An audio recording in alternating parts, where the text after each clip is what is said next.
Dave, we've got a few moments before we go on air and do this Relationship Tuesday segment on Life FM. So tell us what exactly Attitude is and what you do. Yeah, so Attitude is the youth division of the Parenting Place, and we've been around for about 12 years. We deliver presentations in 94% of high schools throughout New Zealand, so it's an amazing privilege that we have. You know, there's 9 presenters, we deliver 8 different topics, and every day we're spending hours in front of New Zealand young people, giving them really positive messages about life. So how does that actually work? How do Attitude presenters practically... How are you able to get into 94% of high schools and talk about these things in front of students? Yeah, so I mean, Attitude started with one talk. We started with a sex talk in an Auckland high school, and it had such a good response that we continued to do that. 12 years later, we deliver over 2,000 talks to 240,000 teens. So probably the main way that we actually have such an access to such a big opportunity to speak to so many students is that we've been doing it for so long, and we've proven that it's a good message, that it's not particularly hyped, but it's based on really good information. We've got great presenters, and they're always consistently really on top of their game, and teachers really like the messages. We complement what they do. We're a different voice. We're fun, and we tell stories and tell jokes, and the formula works because we're growing and growing. So what sort of things are you actually addressing? What sort of topics or themes are you covering in these Attitude presentations? So in Life FM, I talk here about sex and relationships, and that's a part of what we do. That's probably what we're most known for. In fact, when I walk down the road, kids yell out "sex guy" because everyone's interested in the topic of sex. But that's probably 1/4 of what we talk about. We talk about bullying and friendships, drugs and alcohol. We talk about depression. We talk about technology, safety. We talk about how to get on with your parents. So there's actually a lot of different topics that we address, because health is about lots of different things. It's not just about sex or drugs. It needs to be taken in a holistic approach. So it's not just about sex education, it's addressing other things then too. Probably the thing I'm most passionate about is the topic of mental and emotional health. We have a talk called The Pits, which looks at difficult times in life, how do you get through them. It talks about depression and other mental illnesses. The reality is young people really struggle in New Zealand, and we shouldn't struggle. I mean, if you look at what the opportunities we have and the lifestyle we live in an amazing country, and yet we have some of the highest levels of depression in the world.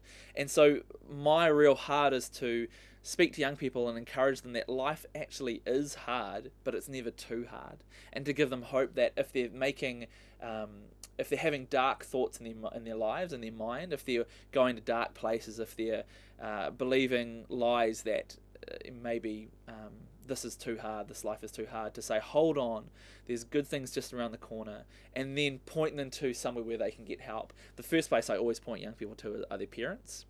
And I feel like I'm a real advocate for parents. Like, hey, your parents actually really care about you, and sure, it probably feels like they're trying to ruin your life, but they're not. They care about you, so go home and talk to them. We put them on to people like Youthline, school counsellors, and really giving young people options, because when you're in a tough time, it feels like you have no options. So that's a message I'm particularly passionate about. So how do you, I guess, communicate a message then that is alternative to what they might be hearing from particularly, say, messages in pop culture? How do you communicate that idea, say that it isn't actually necessarily the best, a very good idea or a healthy idea to just have sex with whoever, whenever? How do you communicate that in a way that is appealing to people and I guess sort of make that attractive when you're standing up in front of a classroom of young people? It's always really different. If I go into a girls' school, then I love offering an alternative way of looking at guys. So I say, listen, I'm a guy, but let me tell you that if a guy is pressuring you to have sex, he's not actually interested in you. He's more interested in his own desires. So I empower girls by saying things like, if you say no to a guy, how he responds. If he pressures you and says, oh, what's your problem? Are you just scared? Or if you don't have sex with me, I'm going to break up with you. I tell them, that's actually a real bad sign. But if a guy says, hey, I really respect that and I'm wanting to wait because you want to wait, then that shows he respects you. So at a girls' school, it's actually I find it relatively easy to convince them to aim for love, because I think that's generally what girls have more of a desire towards. It's a little bit harder at a guy's school, but I would come alongside them and talk about what a real man is, and talk about the fact that you don't want to be that guy. I talk about that guy being someone who pressures somebody. I say you won't feel like the man when you've pressured someone into having sex and afterwards they regret it. You don't want to be that guy that they look back on their life regretting that experience. Yeah.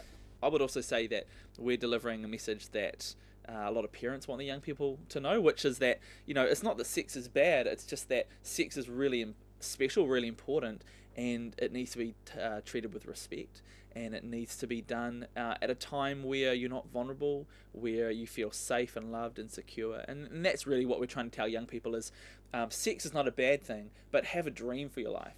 That you won't settle for sex in the back of a car or at a party when you're feeling pressured, but actually when you have sex, it's because you want to when you're ready. And I think if young people can even just get that message, I think they're going to be a lot safer. Yeah, how much do you think people are impacted by popular songs, top 40 songs, and what they might see others write on Facebook? I mean, is that where they're getting these ideas from predominantly? Yeah, well, it's interesting that truth has been conveyed differently throughout time.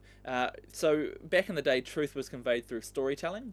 It's always actually been conveyed through song, and more increasingly, truth is conveyed through entertainment. So it's not about creating an argument of pros and cons to arrive at truth. It's actually about what entertains me is truthful. So when you look at a music video clip, say a Katy Perry clip, you're looking at 3 minutes of video. You're looking at cuts of maybe 1 or 2 seconds of quick videos. It's all exciting, bright. It's all super real, hyper real, and the messages are that Katy Perry is sexually desirable because she's not wearing a lot, she's talking about how much she wants sex, and guys around her are liking that. So it feeds that idea that you're valuable because you're sexy, you're valuable because you have a body, and that's where your power lies. That girls are powerful when they're sexual. And so it's an incredibly disempowering message to young girls that their only value is in their looks and how sexual they are. So I might talk about some Katy Perry lyrics, and I might say the idea that she sings, "Let's go all the way tonight, no regrets, just love," is one of her lyrics. And the idea that the reality is in sex there are regrets, there's STIs, but Katy Perry's not going to sing "Let's go all the way tonight, no regrets, just chlamydia," because that's not it's not a nice lyric. But if pop artists were maybe a bit more truthful about their lives, they probably wouldn't glorify sex the way they do.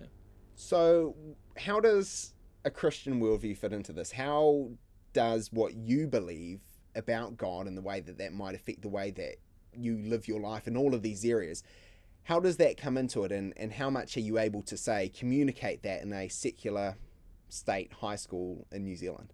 Young people are actually already being taught about the fact that there is a spiritual element of life. So we mentioned that in quite a few of our talks, and we talk about the fact that in a recent study of 11,000 teenagers in New Zealand, they found out that 1 in 3 New Zealand teenagers have a faith and believe that's important.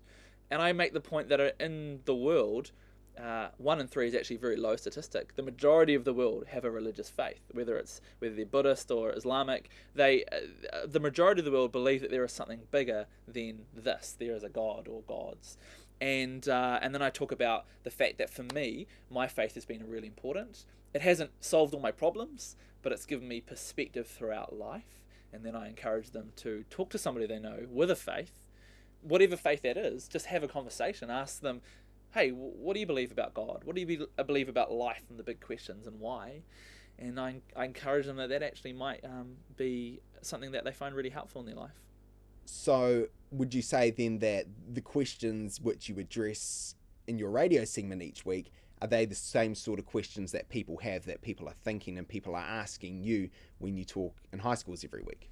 Yeah, definitely. I mean, I think there's a real focus at Life FM on sex and relationships, and I think the reality is there is very few relationships in your life that will be as significant as your romantic relationships. And what I find interesting about the Life FM slot is that we get dozens and dozens of text messages every week, and you'll know that a lot of them are exactly the same. I mean, honestly, there's probably 4 or 5 topics that we actually only ever talk about. It's about how do I know if someone likes me and how do I ask them out. It's about dating non-Christians. It's about dating long distance. It's about I want to have sex. Why should I wait? And so for me, what that really shows is whether someone's Christian or not, whether they're young or old, everybody has really big questions. And I don't think the church typically has handled sex and sexuality particularly well. They've delivered generic, messages like don't have sex until you're married because it says it in the Bible. And that might work for a 14 or 15-year-old, but you get to 25 and you've been in a relationship with somebody for 3 or 4 years. Just don't do it isn't enough. Because, well, what if I love this person? Or what is marriage anyway? Or, what if we don't go all the way? What do you class as sex? Or we're going to get married anyway, so why not just start now? Because what's the difference? And there's so many legitimate questions that young adults, I think, particularly are asking themselves. And so I have a real passion to actually give real answers that are based on reality to these young people. So it's not just I have to generate willpower to not have sex, but I have so many great ideas. It's like willpower is like scales. You've got all these reasons to have sex over here. So do you have more reasons to not have sex? And so what I'm keen to do is weigh up those scales. So not just don't have sex because you're Christian, but why? Because God created sex for intimacy. Because sex makes you incredibly vulnerable and you want to be with somebody who's safe. Because for me as a guy, I want to prove to my wife that she can trust me, that I'm not with her just for her body. Because I want to demonstrate that I have self-control. Because I don't want to have kids outside of marriage, because I want to give my kids a safe place to grow up in. Because I don't want STIs. I want to have kids later on, and if I get STIs, that might end up creating infertility. So there's so many good reasons to not have sex. It's not just it says it in the Bible, that I think young adults particularly need to know about. All right, well, great stuff. How about we get into the segment now?